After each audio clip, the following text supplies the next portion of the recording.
بسم اللہ الرحمن الرحیم اللہم صلی علی سیدنا محمد تعینک الاقدم والمظہر الاتم لاسمک الاعظم بعدد تعینات ذاتک وتجلیات صفاتک وعلی آلہ وصحبہ کذالک۔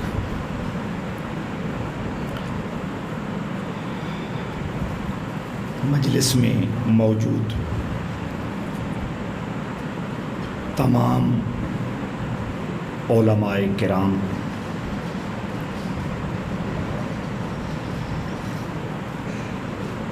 اس باوقار محفل میں تشریف فرما تمام احباب اہل سنت،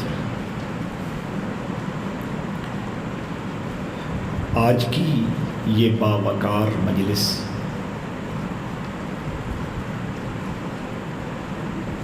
ہر سال کی طرح قبلہ حاجی محمد مشتاق صاحب سویدی کی سرپرستی میں اور صدارت میں منعقد ہو رہی ہے۔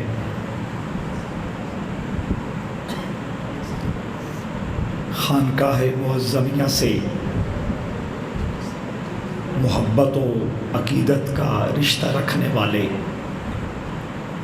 تمام معزز پیر بھائی صاحبان بھی مجلس میں موجود ہیں۔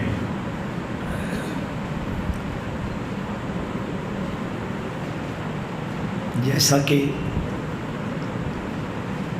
آپ تمام دوستوں کو اس بات کا اندازہ ہے کہ ہم کوشش کرتے ہیں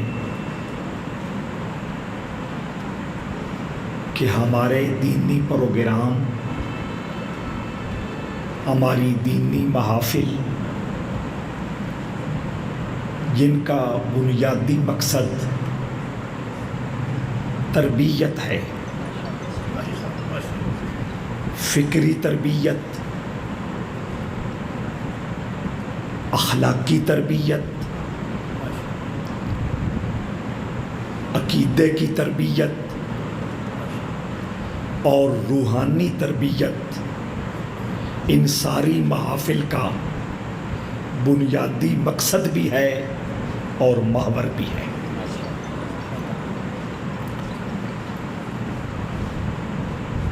تو اس تربیت کے حوالے سے سب سے پہلا کام جو ہمیں کرنا ہے وہ ہر اعتبار سے وقت ضائع کرنے سے اپنے آپ کو بچانا ہے۔ وقت ہے تو عبادت ہے،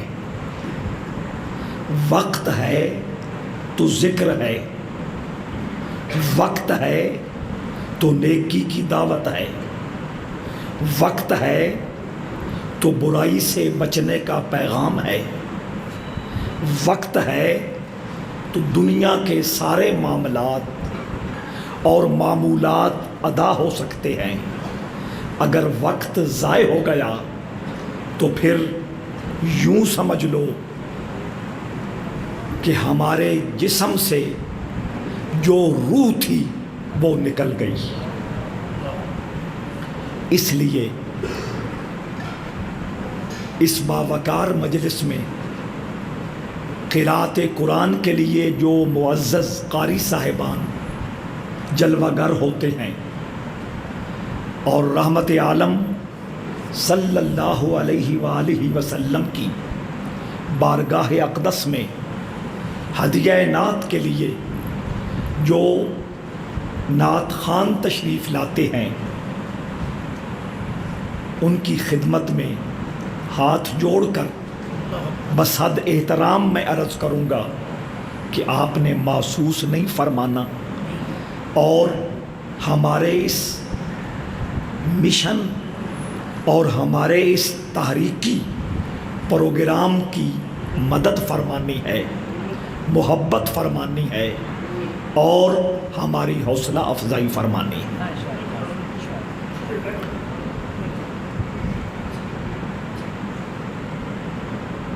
ایک اور چیز کا بھی ہماری محافل میں جو خانقاہ معظمیہ سے جڑی ہوئی ہیں اس کا یہ خیال رکھا جاتا ہے کہ ہم اپنی مجالس اور محافل میں نعرہ لگانا اچھا نہیں سمجھتے، فرض بھی نہیں ہے، واجب بھی نہیں ہے، اور میدان جنگ کے علاوہ سنت بھی نہیں ہے۔ ایسا ہی ہے نا، فرض بھی نہیں ہے، واجب بھی نہیں ہے، اور میدان جہاد کے علاوہ سنت بھی نہیں ہے۔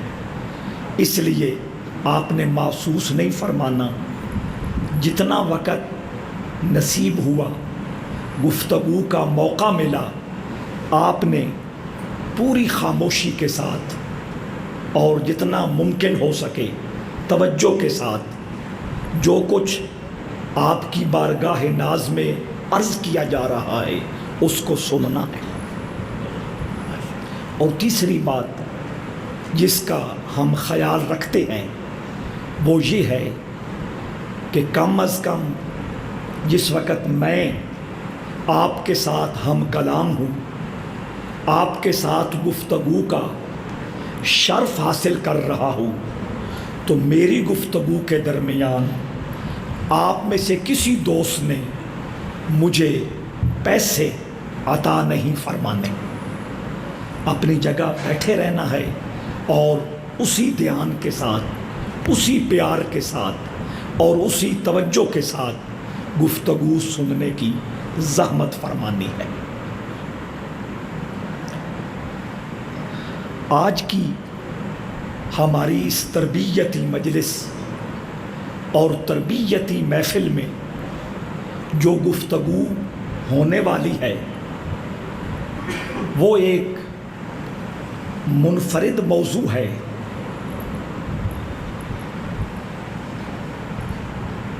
ایسا منفرد نہیں کہ کسی نے بیان ہی نہ کیا ہو، یقیناً اس موضوع پر بات ہوتی ہے، گفتگو ہوتی ہے، بڑی مستند، بڑی مدلل اور بڑی شاندار گفتگو زمانوں ہوتی رہی ہے، لیکن وہ گفتگو مستقل نہیں ہوتی، ضمناً ہوتی ہے۔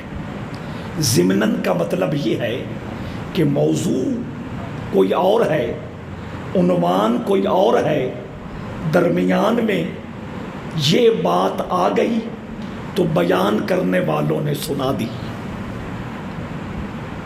اور استقلالاً کا مطلب یہ ہے، مستقل کا مطلب یہ ہے کہ ساری گفتگو کا محور اور ساری گفتگو کا مرکز یہی موضوع اور یہی عنوان موجود رہے۔ اور وہ عنوان کیا ہے، وہ موضوع کیا ہے؟ وہ عنوان اور موضوع یہ ہے کہ رحمت عالم صلی اللہ تعالی علیہ وآلہ وسلم نے اپنی مبارک زندگی میں کچھ ایسے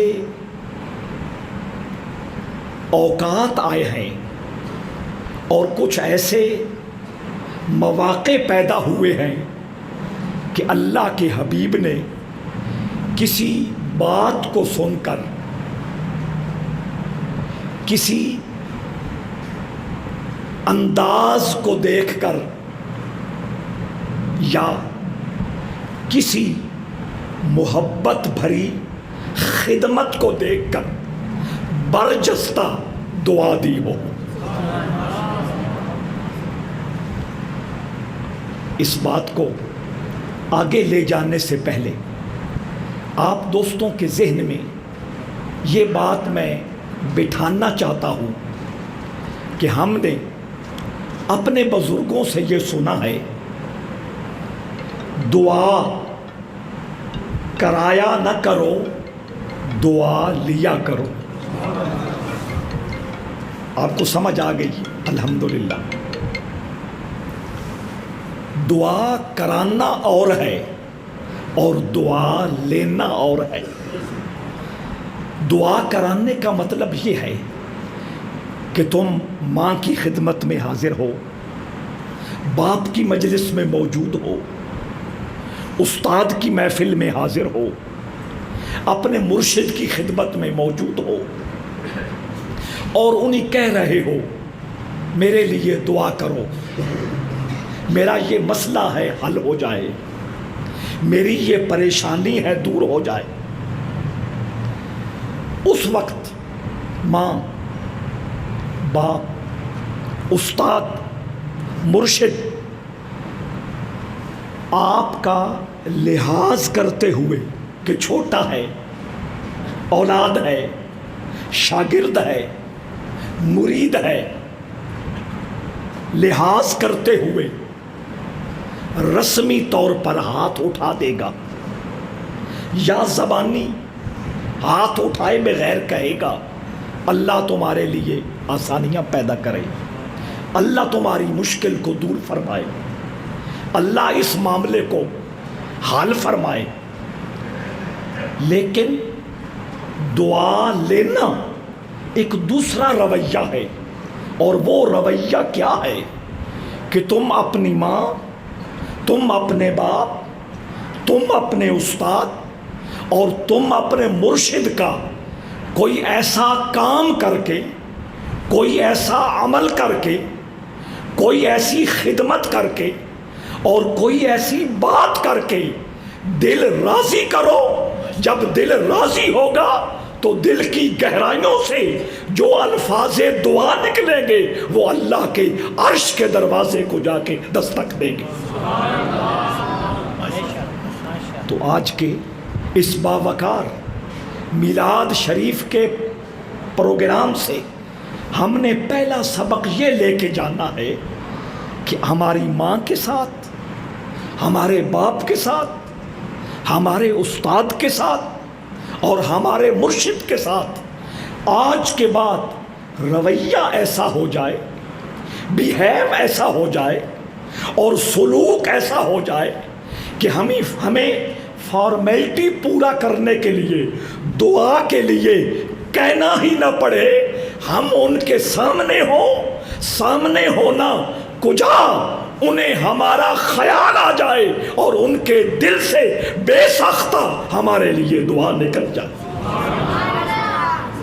سمجھ آ گئی؟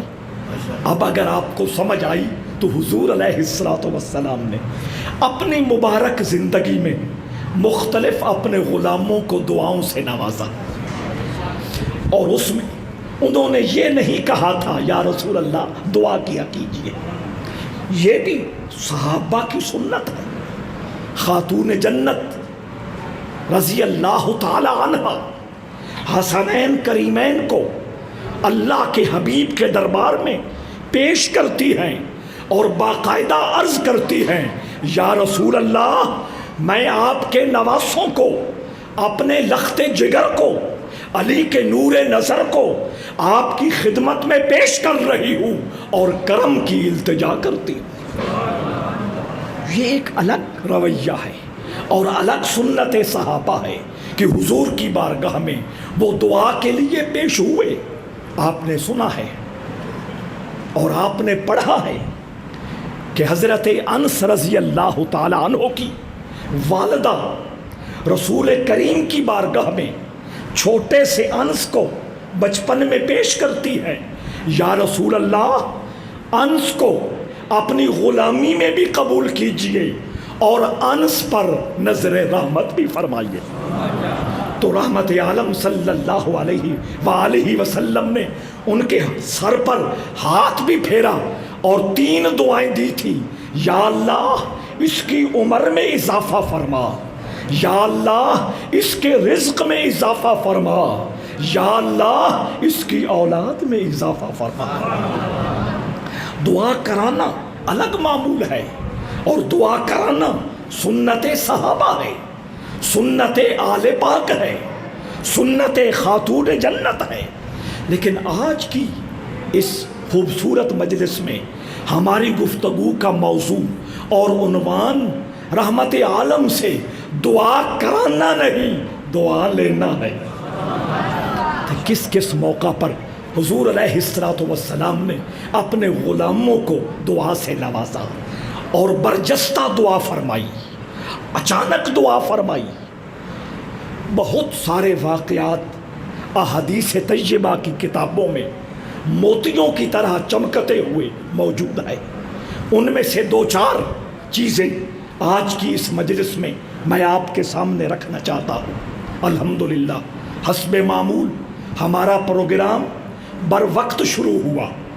ہمارے قاری قرآن نے، ہمارے ثنا خوان مصطفیٰ نے بر وقت تشریف لا کر مناسب وقت میں اپنی حاضری پیش کی، میں ان کو سلام کرتا ہوں۔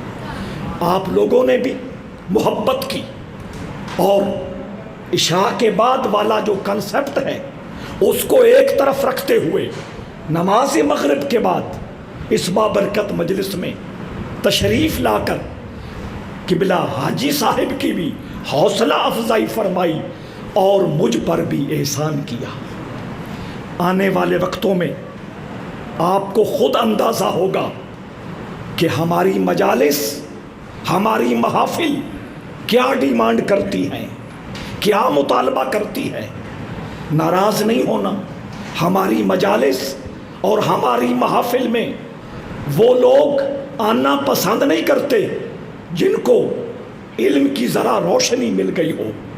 ہماری مجالس اور محافل میں وہ لوگ آنا پسند نہیں کرتے جو معاشرے کے اندر کسی بھی سینارٹی کے حوالے سے آگے جا رہے ہو۔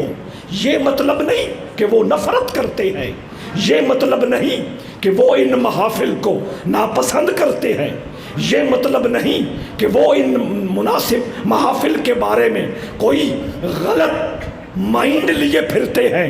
نہیں، ان کو پرابلم یہ ہے اور ان کو مسئلہ یہ ہے کہ ان مجالس اور محافل میں سب سے پہلے تو بات یہ ہے وقت کا خیال نہیں رکھا جاتا، اور دوسرا مسئلہ یہ ہے کہ سٹیج پر سنجیدگی والا ماحول دیکھنے کو نہیں ملتا، اور تیسرا مسئلہ یہ ہے سٹیج پر جو لوگ جلوہ افروز ہوتے ہیں اور جو میسج کنوے کرنے کے لیے بلائے جاتے ہیں وہ سننے والوں کو کچھ دے نہیں پاتے۔ یہ مسئلہ ہے یا نہیں؟ آپ بر وقت جاگ جائیں، اس سے پہلے بہت نقصان ہو چکا ہے، اس سے پہلے کہ اور زیادہ نقصان ہو جائے۔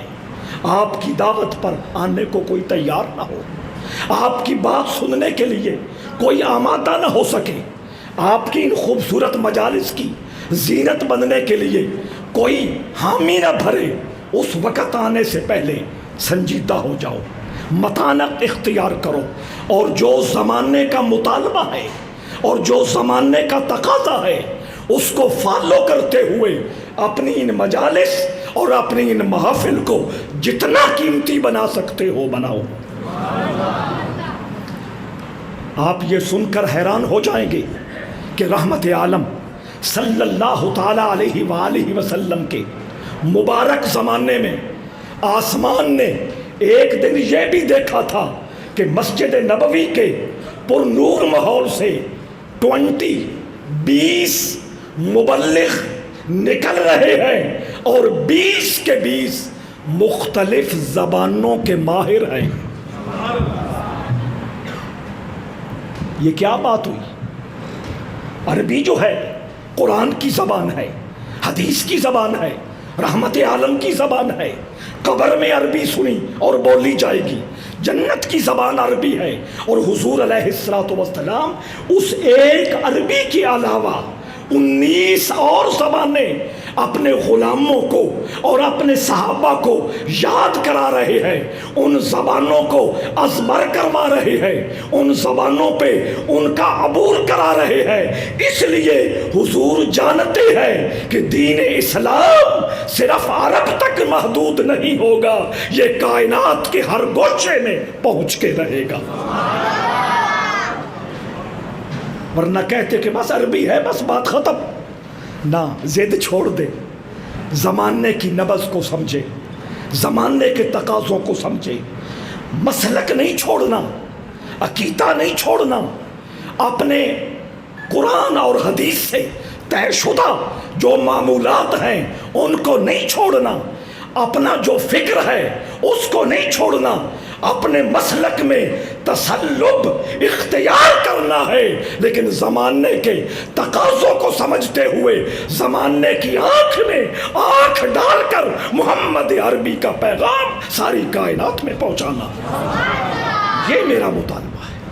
اس لیے سنجیدہ ہو جاؤ اس سے پہلے کہ بہت نقصان ہو جائے۔ میں پورے پاکستان کی ذمہ داری کیسے لوں؟ صوبے کی ذمہ داری کیسے لوں؟ اپنے ضلع کی ذمہ داری نہیں لے سکتا، اپنی تحصیل کی ذمہ داری نہیں لے سکتا، لیکن جو 1 ایکڑ سے بھی کم خانقاہ معظمیہ ہے وہ تو میری ذمہ داری ہے نا۔ تو وہاں بیٹھ کر بھی میں یہی عرض کرتا ہوں، حاجی صاحب سے بڑا میرا گواہ کوئی نہیں۔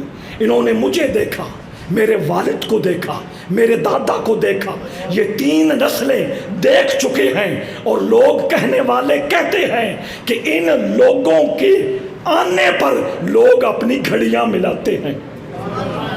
یعنی جو کمٹمنٹ ہو گئی، جو ٹائم دے دیا گیا، آ کر وہ بتاتے تھے دیکھو ہم نے کہا 9 بجے پہنچنا ہے، 9 ہوئے کہ نہ ہوئے۔ اور آج کا نقیب، آج کا نعت خوان، آج کا خطیب، اور سب سے بڑھ کر ظلم یہ ہے کہ آج کا پیر اس لیے لیٹ آتا ہے کہ واہ واہ زیادہ ہو، نعرے زیادہ لگے، میری شو مٹ زیادہ ہو۔ تو نے مرنا نہیں ہے، قبر میں تیرا داخلہ نہیں ہونا، رسول اللہ کے دربار میں اور روز محشر اللہ کی حضور تیری پیشی نہیں ہونی۔ پیران پیر شیخ عبد القادر جیلانی سے بڑا کوئی مرشد ہے؟ شیخ سعدی نے لکھا، میں کوئی عام ریفرنس کوڈ نہیں کر رہا، کوئی عامی حوالہ نہیں دے رہا، شیخ سعدی ان کی 2 مشہور زمانہ کتابیں گلستہ اور بوستہ ہمارے سلیبس اور نصاب میں شامل ہیں۔ گلستہ میں شیخ سعدی نے فرمایا کہ میں نے ایک بندے سے سنا، اس بندے نے یہ سین اور یہ منظر دیکھا تھا۔ شیخ سعدی نے سنا اور اس سے سنا جس نے یہ منظر، ایک راوی ہے درمیان میں۔ سعدی کہتے ہیں کہ مجھے بتانے والے نے بتایا کہ میں صحن حرم میں کھڑا تھا، بیت اللہ کے پاس کھڑا تھا، میں نے منظر یہ دیکھا، حضرت شیخ عبد القادر جیلانی اللہ کے گھر کا غلاف پکڑے اللہ کے دربار میں ادھر روئے جا رہے ہیں اور ادھر عرض کر رہے ہیں، اے مالک کائنات، پہلی التجا تو یہ ہے مجھے بخش دینا۔ تو گدی نشین بن گیا، تیرے پاس سرٹیفکیٹ آ گیا، تو بخشا ہوا ہے، اور سب کو بخشانے کے نعرے لگا رہا۔ اس وقت تک کسی قاری، کسی نعت خوان، کسی خطیب، کسی پیر، کسی مذہبی شخصیت کے جنت کا فیصلہ نہیں ہو سکتا جب تک اس کا آخری لمحہ گزر نہ جائے۔ آخری سانس تک ہر ایک کو کھٹکا ہوتا ہے اور ہر ایک کو ڈر ہوتا ہے اور ہونا چاہیے کہ پتہ نہیں میرے ساتھ کیا ضرور ہوگا۔ توجہ، شیخ عبد القادر جیلانی غلاف کعبہ پکڑ کے کہہ رہے ہیں، یا اللہ مجھے معاف کر دینا، اور اگر تو نے حساب لینا ہوا، معاف نہ کیا، ظاہر معاف نہ ہو تو پھر حساب ہی ہونا ہے نا، اگر تو نے حساب لینا ہوا تو مجھے اندھا کر کے اٹھانا تاکہ تیرے نبی کے سامنے میں شرمندہ نہ ہوں۔ آج کیا صورتحال ہے؟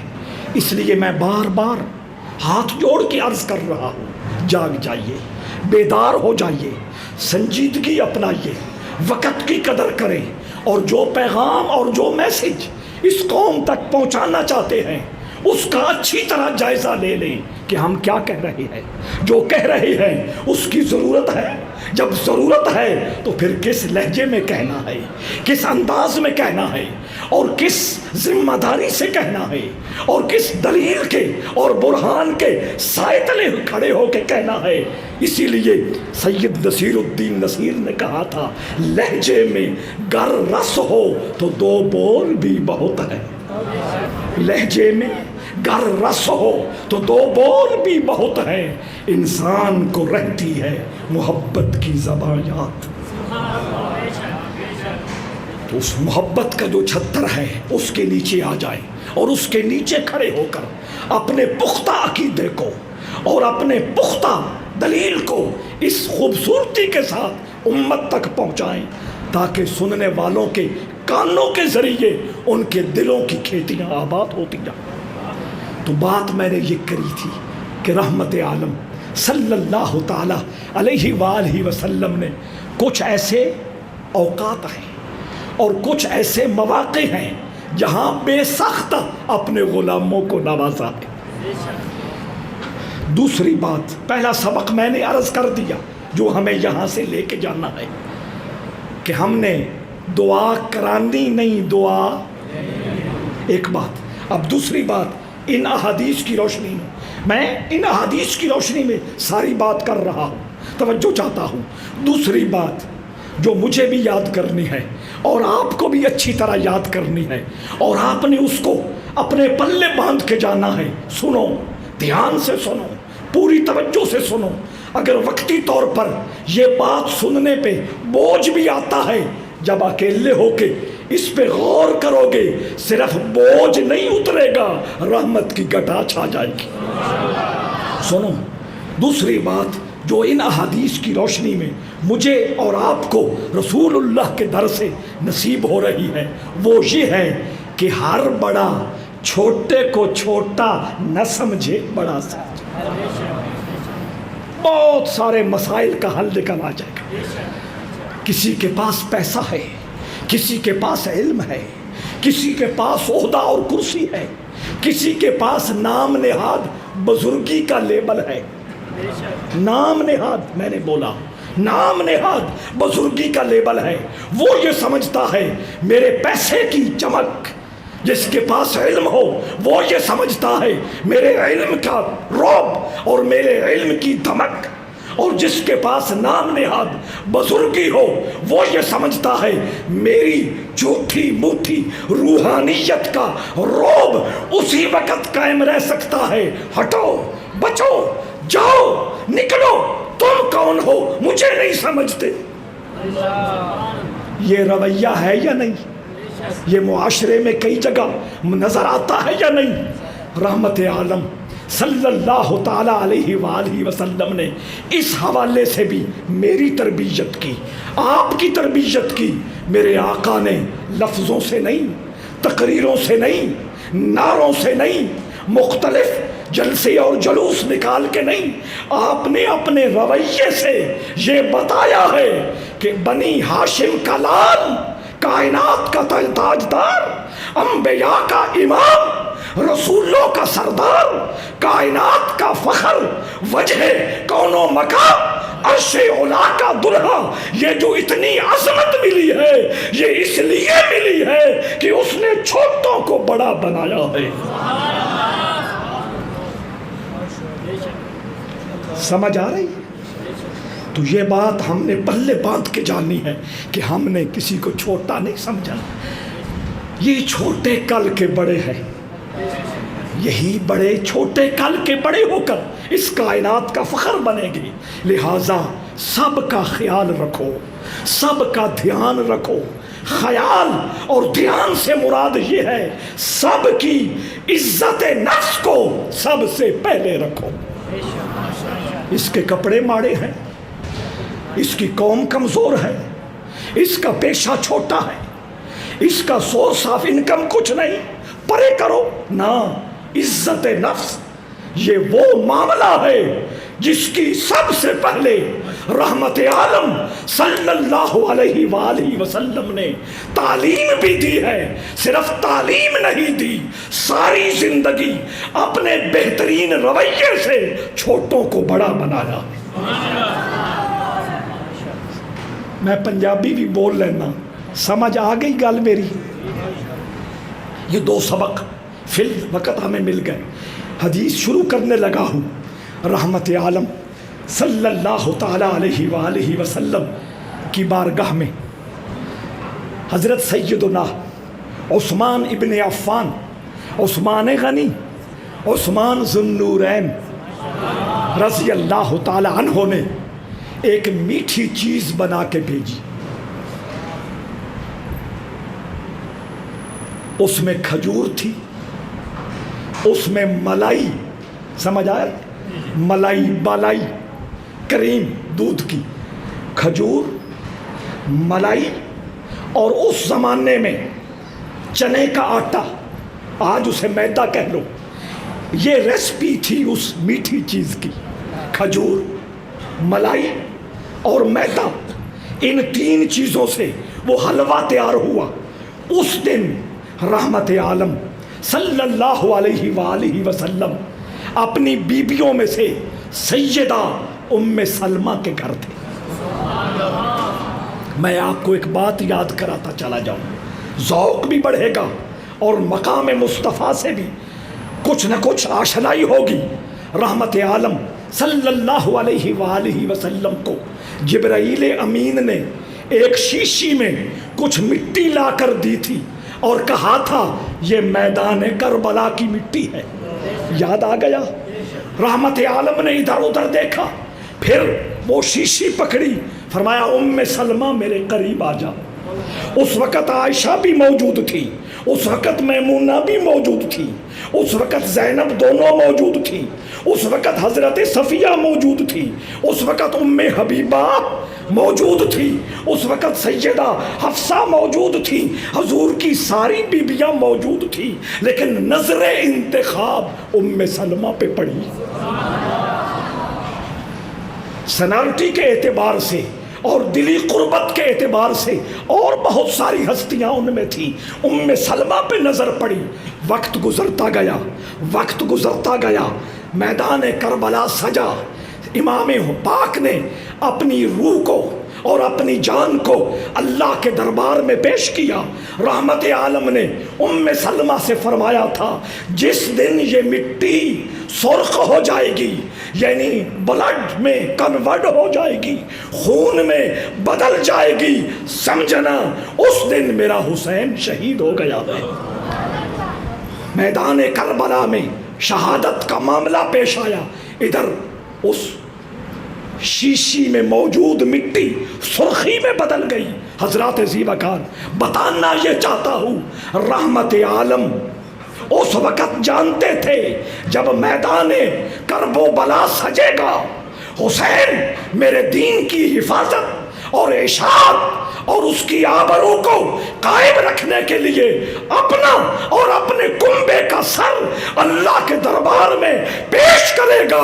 اس وقت میری بیبیوں میں سے جو زندہ ہوگی وہ ام سلمہ ہوگی. یہ ایک مستقل موضوع ہے. میں ان علماء کی خدمت میں عرض کروں گا کہ اپنے جمعۃ المبارک کی نشستوں میں ایک ایک ازواج مطہرات میں سے ایک ایک ہستی کو سلام عقیدت پیش کیا کریں. وقت کی ضرورت ہے. خیر، سیدہ ام سلمہ کی بات ہو رہی ہے. اس دن حضرت ام سلمہ کے گھر اللہ کے حبیب جلوہ افروز تھے. حضرت عثمان غنی نے وہ مٹھائی بھیجی، وہ حلوہ بھیجا، وہ شیرینی بھیجی. رحمت عالم صلی اللہ علیہ وسلم باہر تشریف فرما تھے. تھوڑی دیر کے بعد جب گھر آئے وہ حلوہ آپ کی خدمت میں پیش ہوا. معلوم یہ ہوا کہ حضور بھی حلوہ کھایا کرتے تھے. حلوے میں گم نہیں ہوتے تھے، حلوہ تناول فرمایا کرتے تھے۔ توجہ چاہتا ہوں، گم ہونا اور ہے اور تبرک بنانا اور ہے۔ بس آپ عقل مند ہیں اور عقل مند کے لیے اشارہ کافی ہوتا ہے۔ توجہ چاہتا ہوں، پیش ہوا وہ حلوہ، پیش ہوا، حضور نے چکھا، پسند آیا، فرمایا یہ کہاں سے آیا، یہ کہاں سے آیا؟ دوستو یہ الگ موضوع ہے، یہ کیوں پوچھنے کی نوبت آئی کہاں سے آیا، یہ الگ موضوع ہے، اس پہ پھر کبھی بات ہوگی۔ یہ موضوع پوری تفصیل چاہتا ہے، کہاں سے آیا، کہاں سے آیا؟ ام سلمہ نے عرض کی یا رسول اللہ عثمان نے بھیجا ہے، عثمان غنی نے بھیجا ہے، عثمان ابن عفان نے بھیجا ہے، عثمان ذو النورین نے بھیجا ہے۔ آگے جانے سے پہلے میں آپ دوستوں کی خدمت میں ایک بات عرض کرنا چاہتا ہوں۔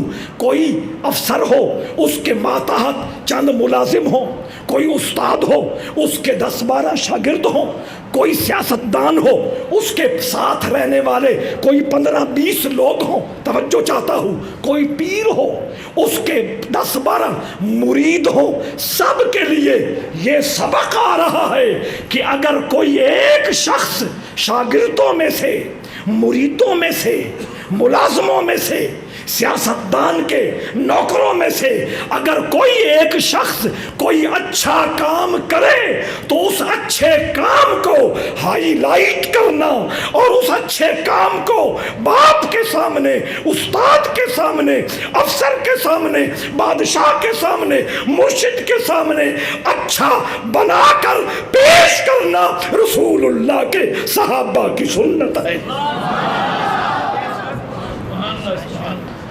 لیگ پولنگ سمجھتے ہیں نا، یہ لیگ پولنگ کی نفی ہو رہی ہے۔ ہمارا رویہ یہ ہے، کوئی اچھا کام کر رہا ہو، کوئی آگے بڑھ رہا ہو، ہم اس کی ٹانگیں سمجھ آ گئے، یہ لیگ پولنگ ہوتی نہ، یہ رویہ چھوڑ دیں۔ یہ اس حدیث سے ہمیں بات سمجھ آ رہی ہے۔ حضرت ام سلمہ اگنور بھی کر سکتی تھی، بس جناب آ گیا بات ختم، نہیں، وہ یہ سمجھتی ہیں جب میں ہدیہ بھیجنے والے کا نام دربار رسالت میں پیش کروں گی، حضور رحمت للعالمین ہے، حضور کریم ابن کریم ہے، حضور انما انا قاسم واللہ یعطی کی شان رکھنے والے ہیں، اور اس وقت چکھنے کی وجہ سے حضور خوش اور راضی بھی ہیں جب نام لوں گی عثمان کا، عثمان منزل آشنا ہو جائے گا۔ لہذا کسی کو چھوٹا نہ کریں، جس کو جتنا آگے کر سکتے ہیں کرنے کی کوشش کریں۔ جو میرے مسلمان بھائی یہ رویہ اختیار کرتے ہیں اور یہ عادت بنا لیتے ہیں، اللہ بذات خود ان کو آگے اور اونچا کرنے کا انتظام کرتا۔ لکھ کے لائے، یہ بات لکھ کے لے جائے، آگے کریں، سب کو آگے کریں۔ تو سیدہ ام سلمہ نے عرض کی یا رسول اللہ عثمان نے بھیجا ہے۔ حضور خوش ہوئے۔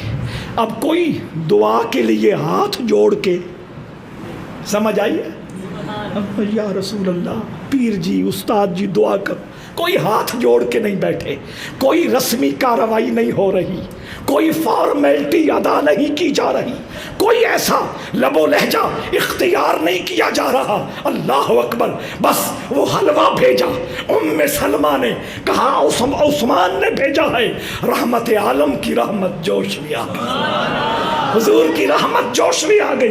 اس وقت میرے کریم نبی نے فرمایا تھا اللہم ان عثمان یترضا کا فرض عنہ۔ ذرا اس دعا کی معنویت پہ غور کیجئے، علماء زیادہ دلچسپی نہیں لیتے کہ ہمیں پتہ ہے، میں علماء سے نہیں آپ کی خدمت میں عرض کر رہا ہوں، توجہ چاہتا ہوں۔ رحمت عالم نے فرمایا اے اللہ عثمان سے راضی ہو جا، عثمان سے راضی ہو جا، اللہم ان عثمان یترضاک، اے اللہ بے شک عثمان سے راضی ہو جا۔ بات سنیے آگے فرماتے ہیں اس لیے کہ وہ مجھے اس خدمت کی وجہ سے راضی کرنے کی کوشش کر رہا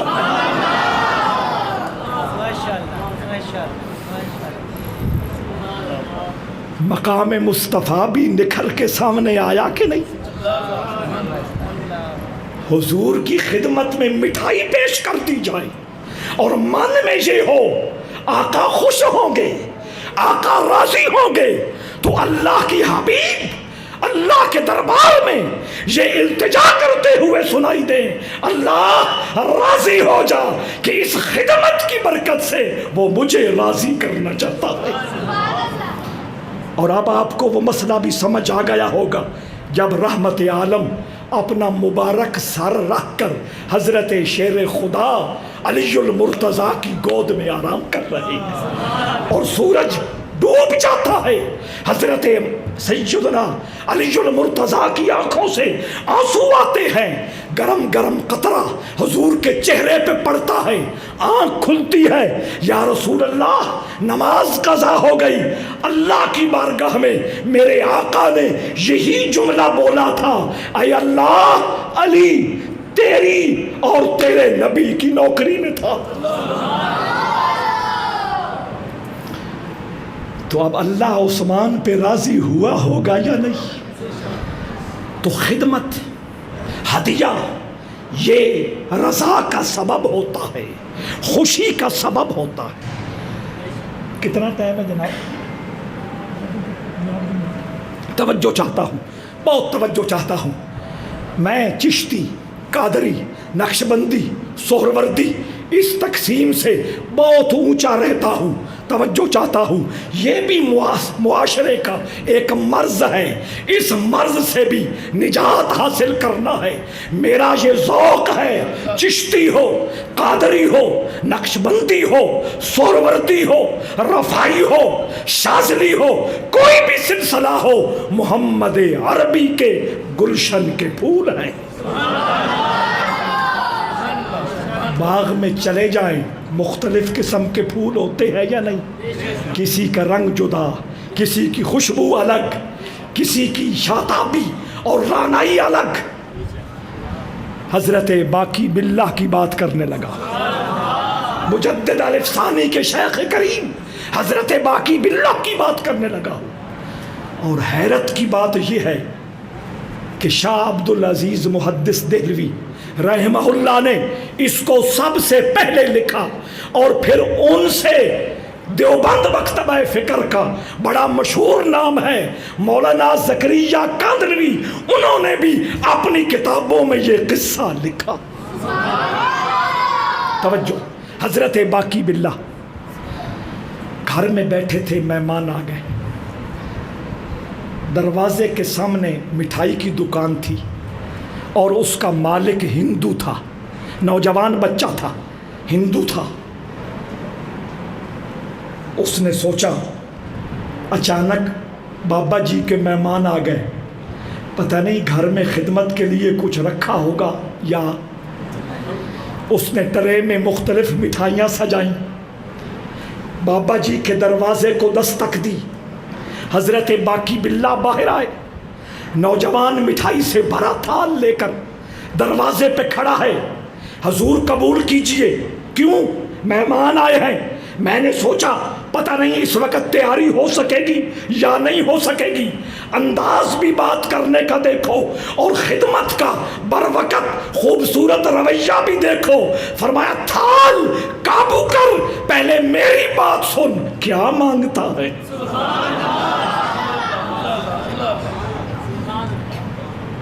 دل راضی ہو جائے تو وہ راضی ہونے والا مذہب بھی نہیں دیکھتا۔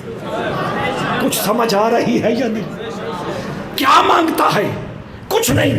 دوبارہ کہا کیا مانگتا ہے؟ وہ تو ایک کیف میں آ گئے تھے، اور وہ ان پہ عطا والی جو شان تھی وہ غالب ہو گئی تھی. میں کہہ رہا ہوں کیا مانگتا ہے؟ نوجوان کہنے لگا باقی باللہ بنا دو. میرے دوستو یہ موضوعات ہماری مجلس کا عنوان نہیں رہے، ورنہ یہ ہماری کتابوں میں ہے، ہمارے بزرگوں نے لکھی ہے، ہماری باطنی تربیت اور روحانی اصلاح کے لیے لکھے ہیں. ہم کیوں نہیں پڑھتے؟ ہم کیوں نہیں سناتے؟ ہمیں کیا پرابلم ہے؟ حضرت باقی باللہ کی خدمت میں وہ نوجوان کہتا ہے حضور مجھے اور کچھ نہیں چاہیے، مجھے باقی باللہ بنا دو. اب چونکہ ایگریمنٹ ہو چکا تھا، کمٹمنٹ کر چکے تھے، مانگو میں دوں گا. ایک لمحے کے لیے چپ ہوئے، پھر فرمایا سینہ میرے سینے کے ساتھ لگا. سینہ لگنے کی دیر تھی، جب جدا کیا ادھر بھی باقی باللہ ادھر بھی باقی باللہ.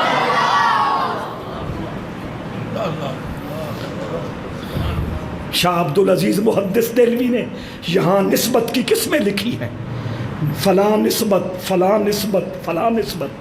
الف لام کے بارے میں تو ہم 6 مہینے کلاس روم میں لگا دیتے ہیں، یہ جنسی ہے، یہ نوعی ہے، یہ استغراقی ہے، یہ فلاں ہے، یہ فلاں ہے. یہ کوئی جہان نہیں ہے. بہت توجہ چاہتا ہوں. صرف یہ ہوا یہ باقی باللہ 30 سال تک اور دنیا میں رہے، اور وہ تیسرے دن شہید محبت خدا ہو کر اللہ کے حرم میں پہنچ گئے. تو حضرت عثمان کے بارے میں سیدہ ام سلمہ نے کہا یا رسول اللہ عثمان نے یہ مٹھائی بھیجی ہے. رحمت جوش میں آ گئی، دل ٹھنڈا ہوا، اندر بہار نے ڈیرے لگائے. یا اللہ عثمان سے راضی ہو جا، وہ اس خدمت کی برکت سے مجھے اور تجھے راضی کرنا چاہتا.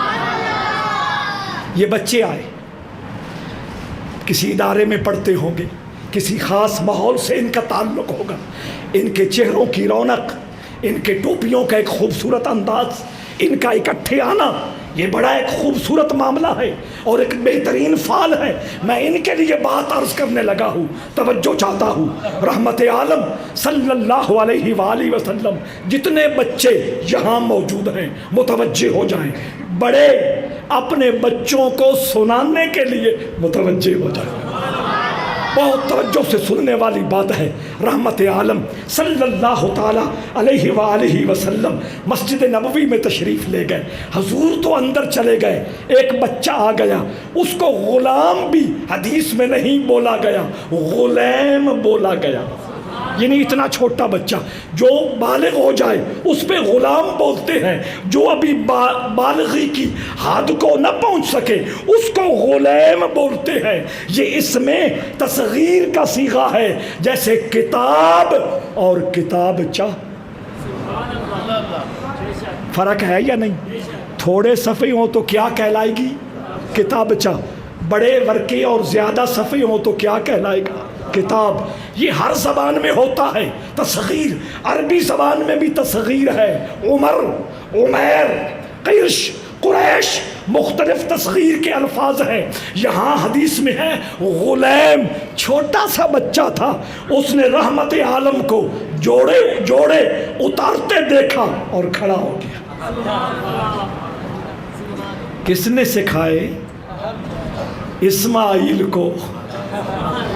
وہ چھوٹا بچہ حضور کے جوڑے اتار رہے ہیں اور وہ دیکھتا ہے اور وہی رک جاتا ہے. لوگ تو چہروں پہ نثار ہوتے تھے، چہرے پہ فدا ہوتے تھے، اور بقول ممتاز صدیقی کہتے تھے تیرا چہرہ ہے کتاب محبت، کافی ہے مجھ کو یہ نصاب محبت. اور وہ جوڑے دیکھ کے وہی کھڑا ہو گیا. حضور مسجد نبوی میں تشریف لے گئے.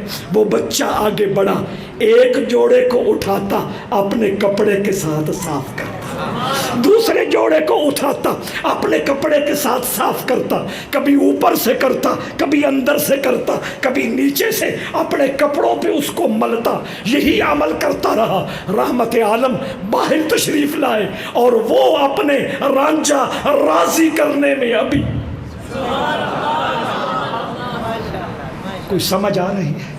وہ اپنا رانجھا راضی کرنے میں ابھی مصروف ہے، حضور بھی رک گئے، اس کو دیکھنے لگے۔ آئے ہائے، ہم ایسے رہے کہ ویسے رہے، وہاں دیکھنا کہ کیسے رہے۔ ہم تو نعرے لگاتے ہیں حضور سے ہمارا یہ تعلق، حضور سے ہمارا یہ رشتہ، حضور کے حوالے سے ہماری یہ قربانی، حضور اسے دیکھ رہے ہیں۔ اس بابرکت مجلس میلاد میں آنے والوں، یہ ذوق پیدا کرو اور یہ حقیقت اپنے اندر لانے کی کوشش کرو کہ حضور ہمیں دیکھ رہے ہیں۔ توجہ، میں بات کو سمیٹنا بھی جانتا ہوں، اگر کھولی ہے تو سمیٹ بھی لوں گا، بہت توجہ کا طلبگار ہوں۔ حضور اس کو دیکھتے رہے، دیکھتے رہے۔ حضور کی موجودگی میں اور حضور کے دیکھتے دیکھتے 3 مرتبہ اس نے پھر جوتے صاف کر لی۔ اس سے پہلے پتہ نہیں کتنی مرتبہ یہ عمل محبت کر چکا ہوگا۔ جب 3 مرتبہ کر چکا، رحمت عالم نے فرمایا اب مجھے جوتے دے دو، مجھے چلنا ہے۔ اس نے عرض کی یا رسول اللہ، ایک اور اپیل ہے، ایک اور فریاد ہے، پہلے اپنے جوتے آپ خود پہنتے ہیں، آج مجھے اجازت۔ اس غلام کو یہ آداب محبت کس نے سکھایا؟ پتہ یہ چلا اس وقت صحابہ کا کچن ہو، صحابہ کا ڈرائنگ روم ہو، صحابہ کا دارا ہو، صحابہ کا بزنس پلیس ہو، دکان ہو، کوئی بھی جگہ ہو، ان ساری جگہوں پر والدین کی گفتگو کا موضوع، عنوان، مرکز اور محور ایک ہی ہوتا تھا، محبت مصطفیٰ، عظمت مصطفیٰ، شان مصطفیٰ۔ بچوں سے ڈیمانڈ کرتے ہو یہ ٹھیک نہیں رہے، بچے بات بتانے سے ٹھیک نہیں ہوتے، مجھے دیکھنے سے ٹھیک ہوتے۔ میرے رویے کیا ہیں، میرے اخلاق کیا ہے، میرا طرز عمل لوگوں کے ساتھ کیا ہے، فکری اعتبار سے میری سوچوں کا رخ رسول اللہ کا روضہ ہے، میری محبتوں کا قبلہ حضور کی ذات ہے، بس اس طرف دھیان دیجئے۔ یا رسول اللہ مجھے اجازت دیجئے کہ میں آپ کو جوتے پہناؤں۔ حضور نے فرمایا میں اجازت تو دیتا ہوں، پہلے بتا تو کون ہے؟ یا رسول اللہ میں قبیلہ انصار کا ایک چھوٹا سا آپ کا غلام۔ رحمت عالم کا چہرہ مبارک خوشی سے کھل اٹھا۔ جوتے پہنانے سے پہلے وہیں کھڑے رحمت عالم نے یہ جملہ بولا تھا، اللہم اتبع سرورہ کما یتبع سروری، اللہم اتبع سرورہ کما یتبع سروری۔ یاد کر لیجئے، اللہم اتبع سرورہ کما یتبع سروری۔ اے اللہ، جس طرح اس چھوٹے بچے نے میرا دل ٹھنڈا کیا ہے، تو اس کا دل ٹھنڈا کر۔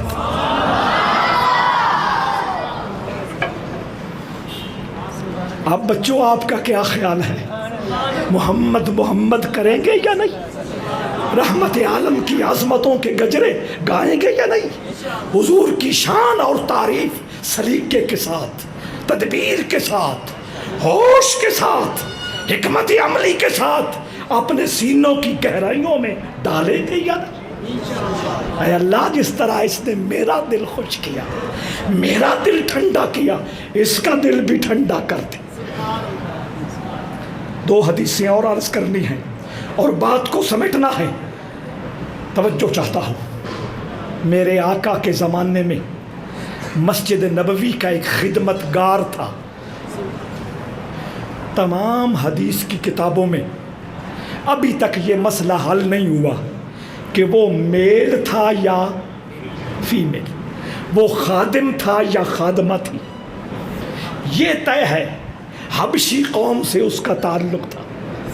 پتہ یہ چلا کہ رحمت عالم کے زمانے تک مسجد نبوی میں جھاڑو دینے کے لیے، صفیں درست کرنے کے لیے، دیگر صفائی کے معاملات سر انجام دینے کے لیے عورتوں کو بھی اجازت عطا ہوئی تھی۔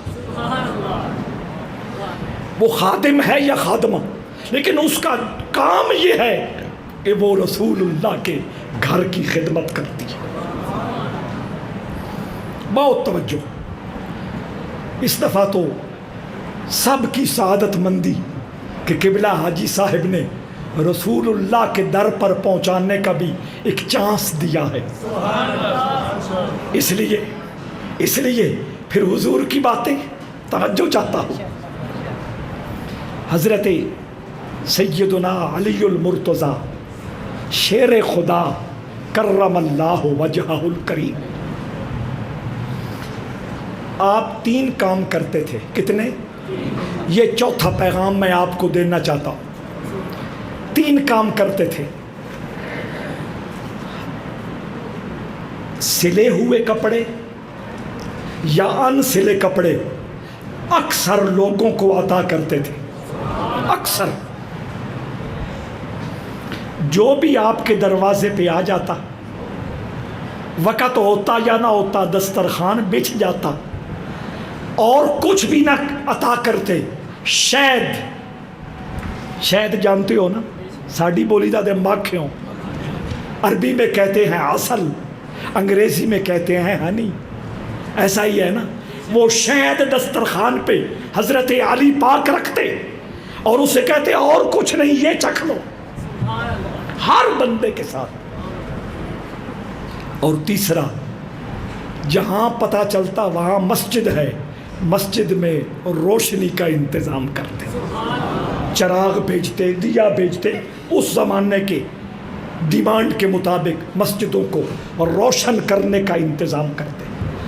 اہل سنت و جماعت کے غیرت مند میرے رسول کے عاشقوں، توجہ سے یہ بات سننا، ایک دن آپ کا ایک خادم تھا جو سالہ سال سے آپ کا یہ مبارک طریقہ دیکھ رہا تھا، آج اسے موقع مل گیا، اکیلے مولا علی مل گئے، کہنے لگا حضور ایک بات پوچھنا چاہتے ہوں، کپڑے بھی دیتے ہو، مسجدوں میں روشنی کا انتظام بھی کرتے ہو، ہر بندے کو شہد بھی چٹاتے ہو، اس کی وجہ کیا ہے؟ سنو، حضرت سیدنا علی المرتضی جو قادریوں کا بھی شیخ ہے، چشتیوں کا بھی امام ہے، سہروردیوں کا بھی رہنما ہے۔ توجہ، آپ نے فرمایا تو نے پوچھ لیا، اب سن۔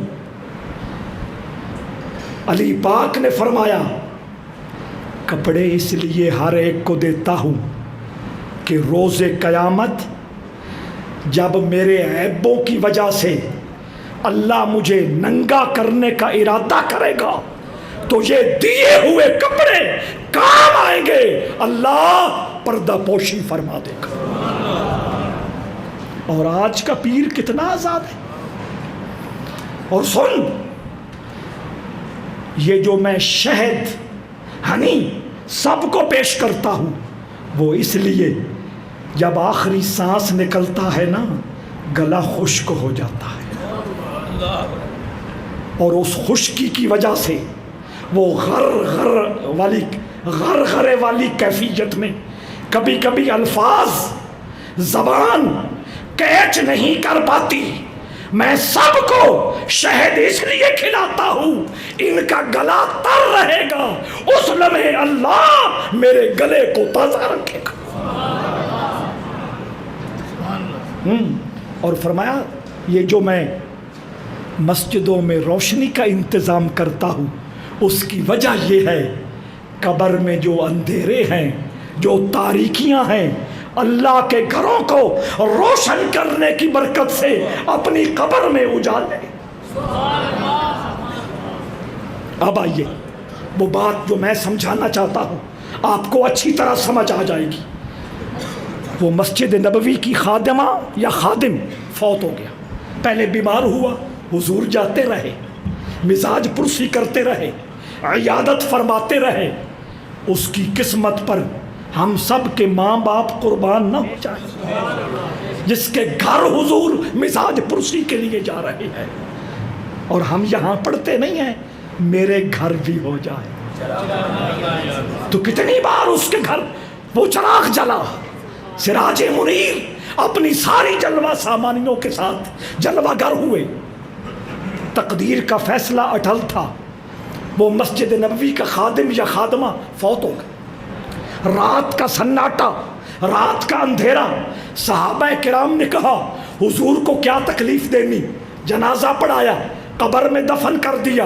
2-3 دن کے بعد رحمت عالم کو پتہ چلا کہ وہ فوت ہو گیا ہے. فرمایا مجھے اس کی قبر پہ لے چلو، مجھے اس کی قبر پہ لے چلو. یہ رحمت عالم کی کرم گستری دیکھو، رحمت للعالمینی دیکھو. حضور کی عطا، عنایت اور مہربانی کی انتہا دیکھو. قبر پہ لے چلو. جب حضور وہاں قبر پہ گئے، حضور نے دوبارہ وہاں جا کر جنازہ کی نماز پڑھائی. پہلا کرم یہ تھا، پوچھ رہے ہیں. اگلا کرم یہ ہے جنازہ قبر تلاش کرائی. اگلا کرم یہ ہے کہ دوبارہ جنازہ کی نماز ادا کی. اور اس کے بعد حضور نے دعا فرمائی.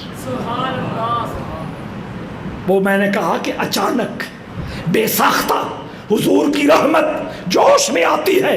رحمت عالم نے وہاں کھڑے ہو کر اللہ کی بارگاہ میں یہ عرض کی تھی، ان هذه القبور مملوۃ ظلمۃ علی اہلها وان اللہ عز وجل ینورها لهم بصلاتی علیہم.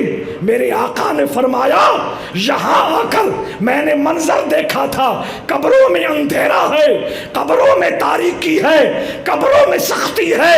میری نماز کی برکت سے اللہ نے ان ساری قبروں کو جنت کا باغ بنا دیا ہے. چھٹا پیغام ہمیں مسجد کی خدمت کرنی ہے. میلاد کا چھٹا پیغام یہ ہے کہ ہم نے مسجد کی خدمت اس لیے کرنی ہے کہ حضرت علی المرتضیٰ بھی یہ آرزو رکھتے تھے اور رحمت عالم نے بھی یہی فرمایا کہ مسجد کی خدمت کی برکت سے قبروں میں اجالے ہو جایا کرتے ہیں. اور اسی عنوان کو آخری حدیث پہ میں وائنڈ اپ کر رہا ہوں. یہ حدیث آپ نے سنی ہے، میں اپنے انداز میں اس کو اپنے آپ تک پہنچانے کی بہت شارٹ ٹائم میں کوشش کر رہا ہوں. حضور کے ایک صحابی تھے، ربیہ ان کا نام تھا. اسلمی قبیلے سے ان کا تعلق تھا. بنو اسلم قبیلہ ہے، اسلمی کہلائے. انہوں نے اپنے ذمے ایک ڈیوٹی لگا لی تھی کہ اللہ کا حبیب جب بھی رات کو نماز تہجد کے لیے بیدار ہوں گے، میں نوکری دیتے ہوئے وضو کرانے کے لیے حاضر ہو جاؤں گا. سالہ سال گزر گئے. رحمت عالم کبھی گھنٹے کے بعد آتے ہیں عشاء کے بعد، کبھی 4 گھنٹوں کے بعد آتے ہیں، کبھی رات کے آخری پہر میں آتے ہیں. نماز تہجد ادا کرنے والے اور نماز تہجد کا ارادہ کرنے والے اس بات کو سمجھ لیں اور اچھی طرح اپنے پلے باندھ لیں، اللہ کے حبیب نے نماز تہجد کے لیے پوری زندگی وقت مقرر نہیں فرمایا. وقت مقرر کریے تھے اٹھنا کسی حد تک آسان ہو جاتا. کبھی پہلے ٹائم، کبھی آدھی رات، کبھی آخری رات. یہ اٹھنا مشکل ہوتا ہے. میں جملہ عرض کرنے لگا ہوں، میرے محبیب کا، اللہ کے حبیب کا مزاج یہ ہے، وہ عبادت کو عادت نہیں بناتے، عبادت کو ریاضت بناتے. بس سمجھدار بندے سمجھ گئے. توجہ چاہتا ہوں. ربیہ کی عظمتوں پہ پھر قربان نہ ہو جائے. ساری رات آنکھوں میں گزار دی. کب آئے آقا، کب آئے آقا، کب آئے. سالہ سال گزر گئے. کچھ اللہ کو تلاش کرنے والے اور کچھ روحانیت کو ڈھونڈنے والے اور کچھ رحمت عالم صلی اللہ علیہ وآلہ وسلم کے روح پاک سے اپنا تعلق جوڑنے والے بیعت کرتے ہیں، اللہ راضی ہو جائے، سینہ روشن ہو جائے، رحمت عالم کی خوشی اور خوشنودی مل جائے، یہ وہ عظیم معاملہ ہے جو سنت صحابہ ہے۔ لیکن اگلی بات یاد رکھے، یہ چٹ پٹ ویا نہیں ہے۔ سیس جو تلی پہ رکھ نہ سکے وہ پریم گلی میں آئے کیوں؟ پہلے انگارے تلی پہ رکھنے ہوں گے، ان کی حرارت کو، ان کی جلن کو برداشت کرنا ہوگا، جو زخم بنے گے ان کو سہنا ہوگا، درد کی شدت برداشت کرنی ہوگی، پیپ خون رسے گا اس کو جھیلنا ہوگا، لیکن کام کرتے رہنا ہوگا۔ بس اس پہ اتنا ہی عرض کرنا ہے۔ حضرت ربیہ سالہ سال سے یہ ڈیوٹی ادا کر رہے ہیں، آج رحمت کی رحمت جوش میں آئی۔ رحمت عالم نے فرمایا ربیہ سل، جو مانگنا ہے مانگ لے۔ اس مقام پر مکتبہ دیوبند کا مشہور عالم، پاکستان کا پہلا شیخ الاسلام شبیر احمد عثمانی، انہوں نے مسلم شریف کی شرح فتح الملہم میں لکھا ہے سال ربیہ، اس کا مطلب یہ ہے اے ربیہ، اس دنیا کی کوئی نعمت، آسمان کی کوئی نعمت، آخرت کی کوئی نعمت، جو مانگنا ہے مانگ لے، میں عطا کرنے کے لیے تیار ہوں۔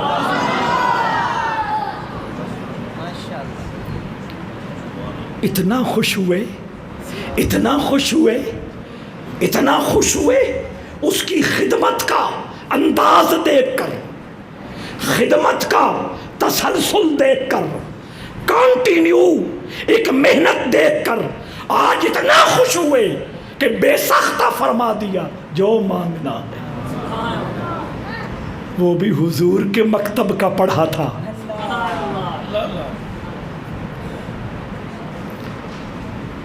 میرے دادا حاجی صاحب ان سے محبت کرتے تھے اور ان کے مقام اور مرتبے کو بھی بہت باریکی سے جانتے ہیں۔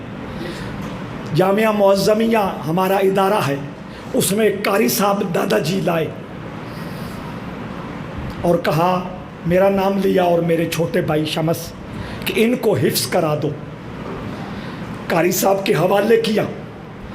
جب حوالے ہو گئے تو میرے دادا نے قاری صاحب سے کہا، ان کو حفظ کرا دو، جو مانگو گے میں اللہ سے لے کر دوں گا۔ بڑی بات کہہ دی۔ 8 مہینے میں 22 پارے الحمدللہ میں نے حفظ کیے۔ 8 سپارے پہلے پڑھے تھے اور جو دے کر حفظ نہیں کیے تھے، ہر سال آج بھی سناتا الحمدللہ۔ اللہ کا شکر ادا کرنے کے لیے تحدیث نعمت کے طور پہ کہہ رہا ہوں۔ 22 پارے 8 ماہ میں قاری صاحب نے رات دن ایک کرا کے پڑھا دیے۔ جس دن قرآن ختم ہوا 25 ستمبر تھا 1978 کی بات ہے۔ 25 ستمبر 1978 عصر کی نماز کے بعد وہ دادا جی کے پاس آئے، کہنے لگے آپ نے مجھ سے وعدہ کیا تھا، اسے قرآن یاد کرا دو، جو مانگو گے میں اللہ سے لے کر دوں گا، اپنا وعدہ پورا کرو۔ دادا جی نے کہا وعدہ یاد ہے، بولو۔ لیکن قاری صاحب مانگ نہ سکے، کہنے لگے میرا ایک برادر ان لا ہے، سالہ ہے، اس کو نون شوگر مل بلوال میں بھرتی کروا دو۔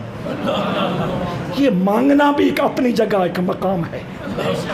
سل ربیہ تھا، ربیہ جو مانگنا ہے مانگ لو۔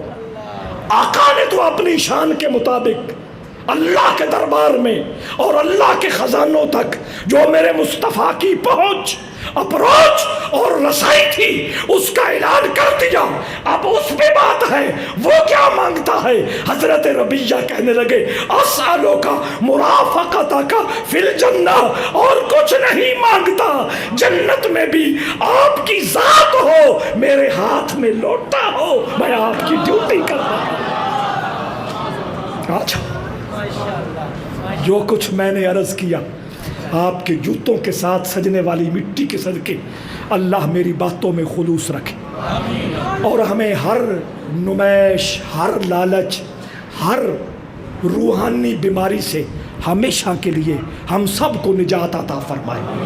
قبلہ حاجی مشتاق صاحب نے جس طرح میں نے پہلے عرض کیا کہ آج کسی خوش بخت کو رسول معظم کی دہلیز تک پہنچانے کے لیے ایک کوشش فرمائی ہے، اگر اس کی طرف آپ نے بڑھنا ہے تو آپ اپنا کام شروع کریں، ہم سب حسرت بھری نگاہوں سے اس منظر کو دیکھیں۔